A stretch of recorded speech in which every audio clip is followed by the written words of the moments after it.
Hello mga ka-joiners! So karong adlaw no, nagsurita sa Sitio Brazil sa Barangay Mate sa Surigao City. So mo ang napili nga venue sa Surigao City Tourism Cultural Affairs Office para na sa ilang event, ilang kalingawan kaning King of Brazil mountain bike race event. So nahitabo ganina alas buntag pa mga kaigsuunan dito na sila Agosto 19 sa maong nahisgutang lugar.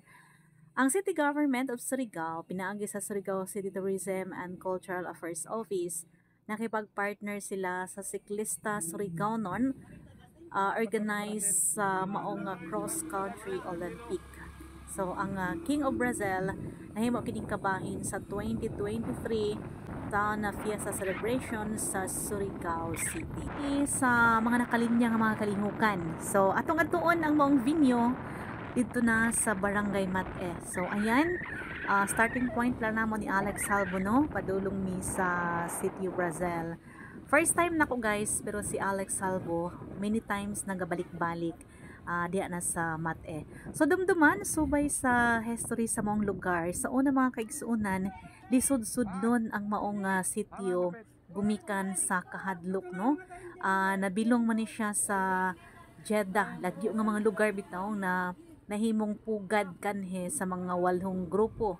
Gumikan ining panginabuhi ano kining pagpamulawan. Pero para mga kaigsunan, di na hadlok ang maong lugar. Gani nahimo na siyang sentro karon sa turismo, in particular sa Surigao City.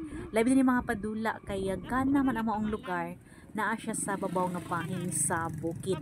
So kanang bukid diha nga mga area, ayan, so pasaka na tanong sa bukid, direta mo agi, padulong sa sitio. Ang dalan diha sa area, sa entrance, dili pa na siya sementado guys. Hangtod sa ibabaw, medyo basa-basa pa.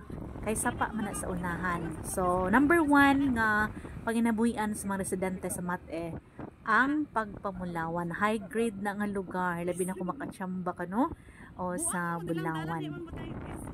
Amo gisubay na nga dalan kung mag-ulan din guys, lisod gyud ang dalan, di ba?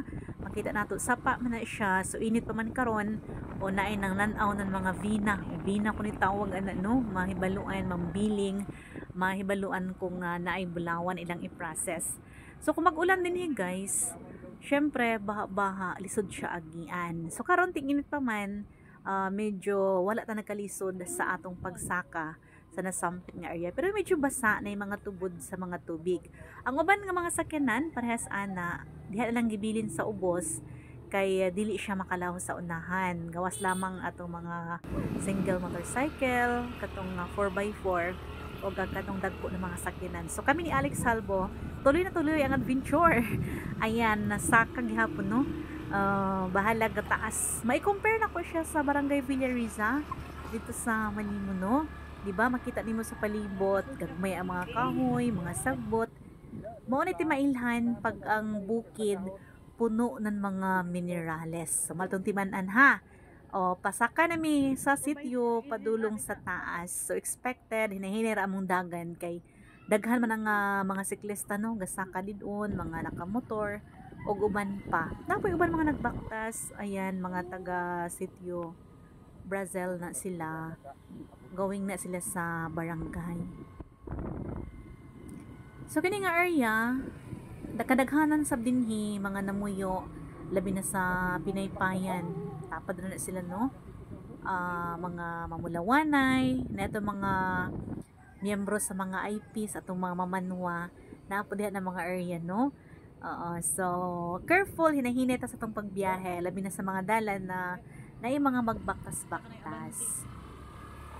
So excited na ta sa taas at makita dali ang natural nga panginabuhi no, kining tunay na buhay matud pa, real life story, di ba, sa mga baryo o na mga umahan sa kilid, na mga tanom, mga gulay, na mo ikasugat sa dalan. So normal na siya pag naa ka sa mga barangay o sa mga baryo, di ba? After pipila ka minutos, balik na pud mi sa patag nga area. Sagara mga tanom diri sa kilid, mga lubi, mga saging, mga gulay. Ang mga balay diri ginama sa concrete materials, mga kuan no naapoy mga light materials, mga kahoy. So kini pud nga lugar isa po ni siya sa napiktuhan ni atong Super Typhoon Odette, di ba? Ang mga dalan ng guba gibuldos na sab. Karon okay siya kay ulan man. Gikan ulan, init, tapos na po grader sige ang gino na ipison o para mahinlo ang dalan.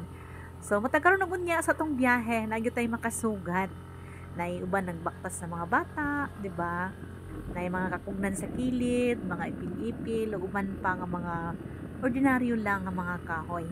Na pa tumasugatan palugsong na imong motor, na mga back riders no. Na po uban gabay among nakadungan atol usab sa among biyahe. Pero pag sa taas guys, daghan na ang mga tao dito sa taas kay 5 AM pa lang kaganina Agosto 19, biyahin na sila dito para sa Yurama Sugdan kiningan sampit nga event sa Surigao City Local Government Unit pinaagi na sa Surigao City Tourism sa mga empleyado niini.